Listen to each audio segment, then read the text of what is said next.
नमस्कार, मैं हूं अंजलि इस्टवाल। एनडीटीवी और गूगल की खास मुहिम वैक्सीनेट इंडिया में आपका स्वागत है। महामारी की रोकथाम में वैक्सीन का बड़ा योगदान है।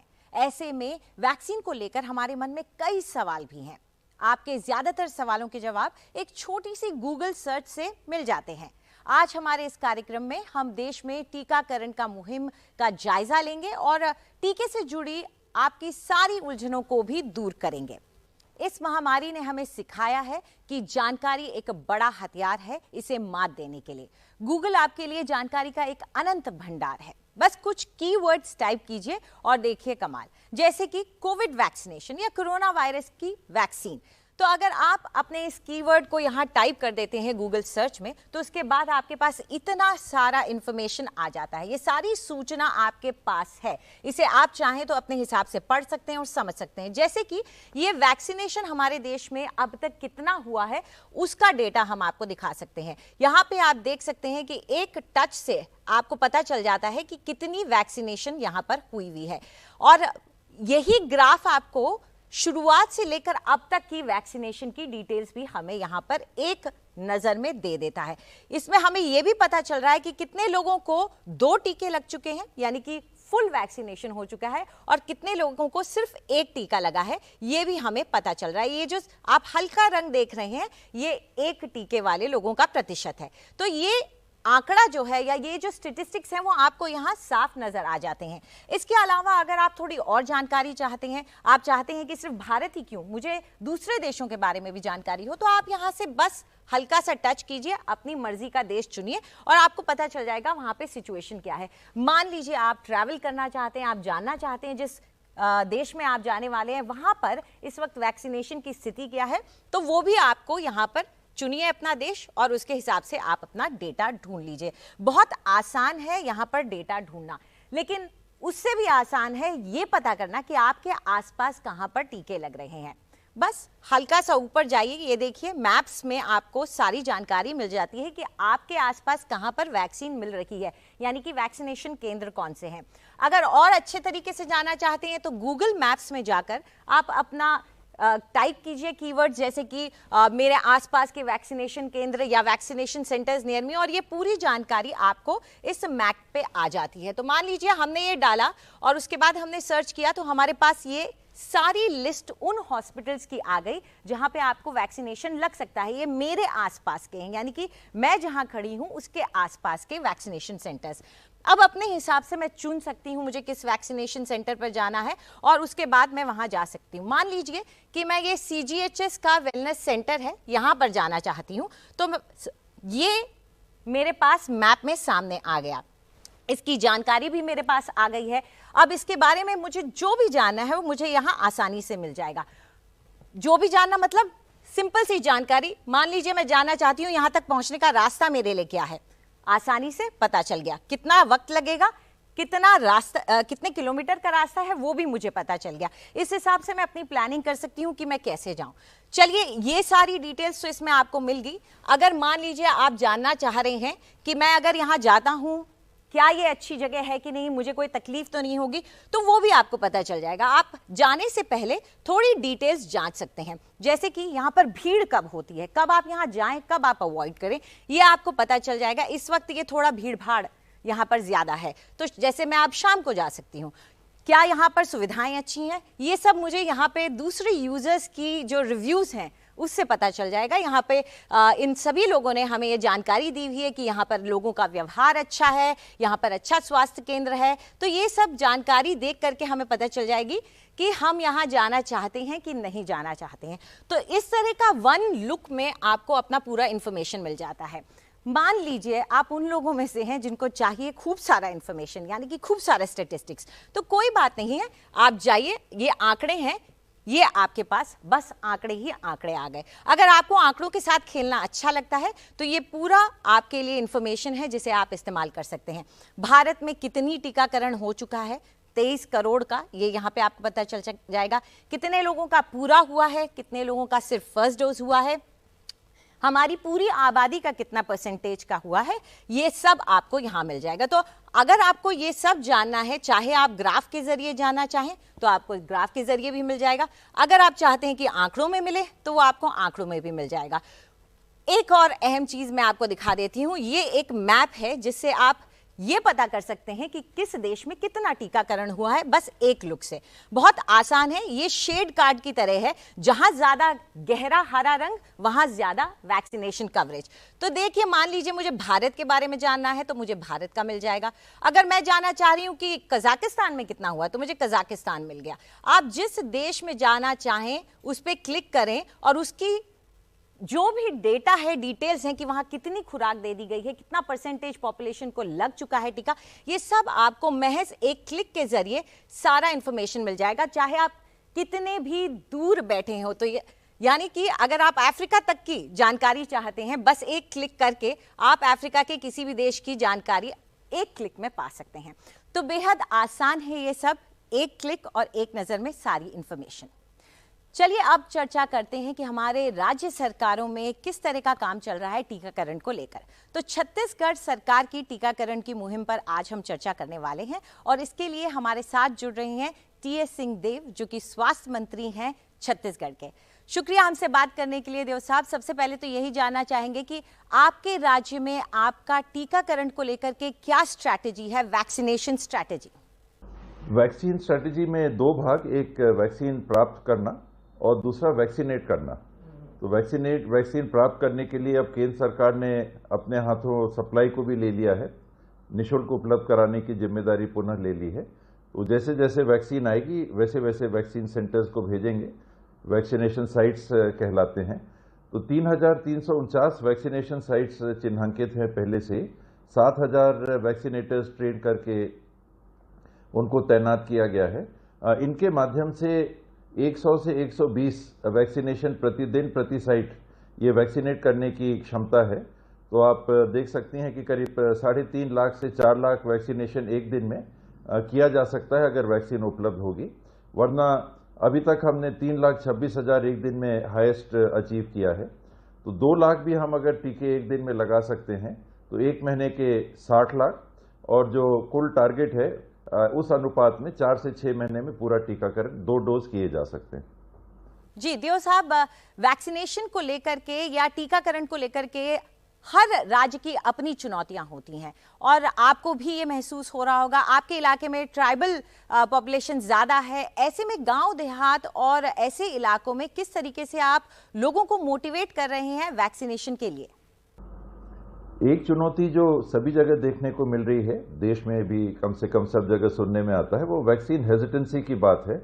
बहुत लोग हैं जो वैक्सीन लगाने में अभी भी कतरा रहे हैं। तो स्ट्रैटेजी उनको पुश करने का नहीं है, उनको स्वीकार करके, उनको मना के, उनको समझा के वैक्सीनेट करने का नहीं है। और अगर वो तैयार नहीं हो रहे हैं तो उनको कुछ समय सोचने के लिए देने का है। जहां जहां जो लोग तैयार हैं वैक्सीनेशन के लिए पोर्टल्स खुले हैं। छत्तीसगढ़ का भी छत्तीसगढ़ टीका पोर्टल था, कोविन पोर्टल भी है, ऑन साइट रजिस्ट्रेशन भी अब केंद्र सरकार ने चालू कर दी है। तो ये पहला क्रम टीकाकरण का, पंजीयन का, और दूसरा केंद्रों तक लोगों को पहुंचाने का। तो 20,000 गांवों के पीछे 3,349 अगर केंद्र हैं तो स्वाभाविक है कि हर गांव में केंद्र नहीं है। तो जो दूर के गांव वाले हैं टीकाकरण केंद्र के लिए, उनके लिए व्यवस्थाएं भी की गई थी, गाड़ी इत्यादि की। दूसरा, जहां पर सुविधा होगी 4 कमरों की, तो ये वैक्सीनेशन साइट को शिफ्ट करके जिन गांवों में टीका नहीं लगा है वहां तक भी पहुंच सकते हैं। भौगोलिक चुनौतियां आपने कहीं, तो जहां नदी नाले हैं या पहाड़ों में लोग बसते हैं जहां सड़क नहीं बनी है, ऐसी भी कुछ आबादी जरूर होगी। 5-10 हजार आबादी ऐसी भी होगी जहां सड़क ना पहुंची हो। और 100 गांव ऐसे हो सकते हैं, खास करके नक्सल प्रभावित गांव, जो नदी नालों के, बड़े नदियों के उस पार हैं। तो वहां जाने के लिए व्यवस्थाएं बनानी होती हैं। एयर लिफ्टिंग की भी बात सोची गई थी समय पर, अब तो बारिश का समय आएगा, वो दिक्कत जाएगी। नदियों पे उफान कम होगा तब नावों में, छोटी नावों से भी पार करके जाते हैं, वरना आना जाना इन क्षेत्रों में भी लगा है। शहरी क्षेत्र में भी वैक्सीन हेजिटेंसी है, ग्रामीण क्षेत्रों में भी वैक्सीन हेजिटेंसी है। लेकिन जैसे जैसे हमने देखा कि वैक्सीन लगती जाती है, लोगों में हिचक कम होती जाती है। तो टीकाकरण जैसे बढ़ेगा, मेरे को उम्मीद है कि वैक्सीन हेजिटेंसी कम होगी। वहीं जो युवा लोग हैं या जो कामकाजी हैं, उन्हें बाहर भी जाना पड़ता है, उनके अंदर वैक्सीन लगाने की अगर उत्सुकता बढ़ाई जाए, इसके लिए क्या कोई इंसेंटिव दिया जा सकता है? इसके बारे में आप लोगों ने सोचा है? इंसेंटिव की बात अभी तो नहीं सोची गई है। ये अन्य देशों में हम लोगों ने सुना है कि बार्स में भी बियर भी लोग दे रहे हैं, कुछ और बातें भी कर रहे हैं, लेकिन फिलहाल इसके बारे में देश में सोचा नहीं गया है। और मुझे लग रहा है कि फिलहाल ऐसी जरूरत भी नहीं है। जो लोग हिचक रहे हैं वो कुछ प्रोत्साहन के कारण आ जाएंगे, मुझे ऐसा नहीं लगता। उनको समझा के अगर हम ला सकेंगे, गांव के मुखिया हैं, सामाजिक मुखिया हैं, धार्मिक मुखिया हैं, जनप्रतिनिधि हैं, प्रशासन के लोग हैं, ये समझा के उनको सामने लाएंगे तो वो आ जाएंगे। उसमें और कोई इंसेंटिव की मुझे लगता है फिलहाल जरूरत नहीं पड़ेगी।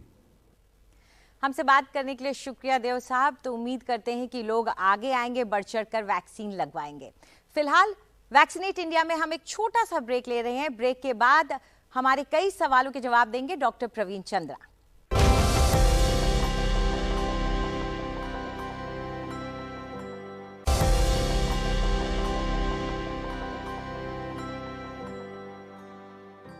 एनडीटीवी और गूगल की एक खास मुहिम वैक्सीनेट इंडिया में आपका एक बार फिर से स्वागत है। और अब कुछ अहम सवालों के जवाब देने के लिए हमारे साथ जुड़ गए हैं डॉक्टर प्रवीण चंद्रा, जो कि चेयरमैन हैं interventional and structural heart cardiology Medanta के। शुक्रिया डॉक्टर चंद्रा हमसे बात करने के लिए। सबसे पहले तो हम यही जानना चाहेंगे कि ऐसा क्यों कहा जाता है कि टीका ही इस वक्त हमारे पास सबसे बड़ा हथियार है, सबसे बड़ा साधन है इस महामारी के खिलाफ?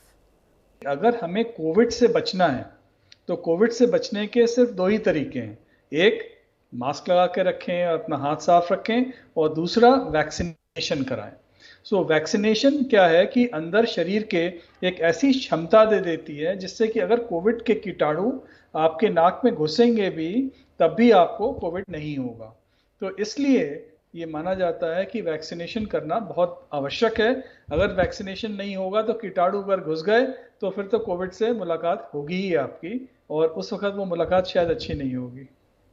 जी डॉक्टर साहब, ये भी जानना चाहेंगे कि कुछ लोग डरते हैं कि नए नए वेरिएंट आते रहते हैं, तो फिर वैक्सीन क्यों लें, हर बार नया वेरिएंट आ जाता है। तो ऐसे में आप क्या कहना चाहेंगे इन वैक्सीन्स और इन वेरिएंट्स के बनस्पत?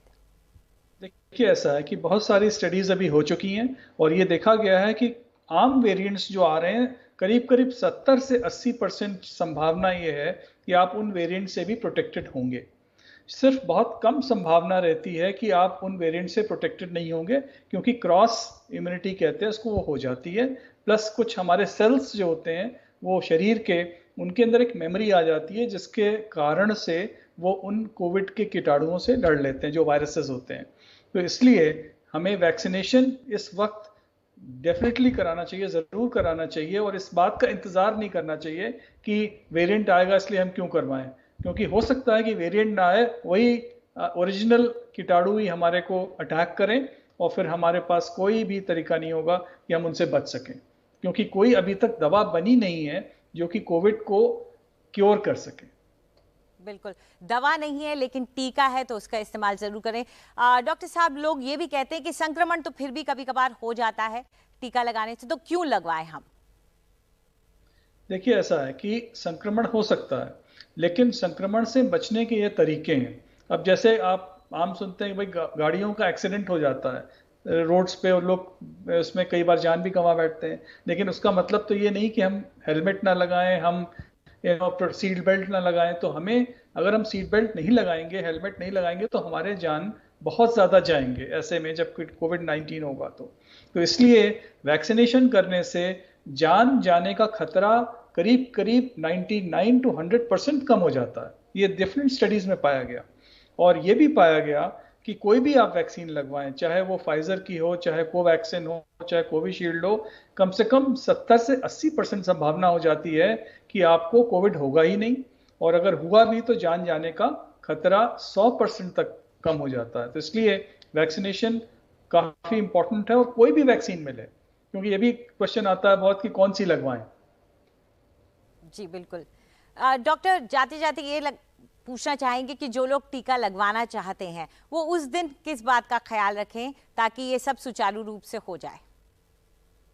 देखिए, टीका लगवाने में कोई मुश्किल नहीं है। वो अगर काम पे गए हुए हैं तो काम से वहां जाकर के टीका लगवा लें और टीका लगवा के वापस काम पे भी आ सकते हैं।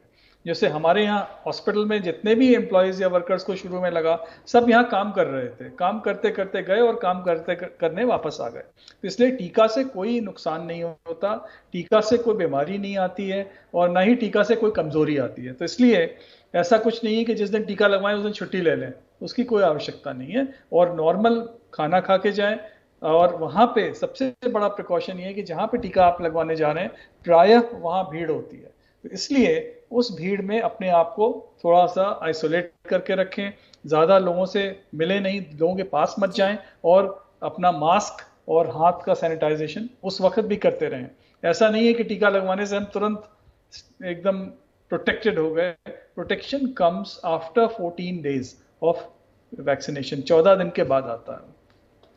जी, शुक्रिया डॉक्टर साहब ये सारी जानकारी देने के लिए और हमसे बात करने के लिए। Thank you. तो उम्मीद करते हैं कि अगर आपको मौका मिल रहा है तो अपना टीका का स्लॉट जरूर बुक करेंगे और जाकर जो भी टीका मिले उसे जरूर लगवाएंगे। हमारे इस कार्यक्रम वैक्सीनेट इंडिया में फिलहाल इतना ही। नमस्कार।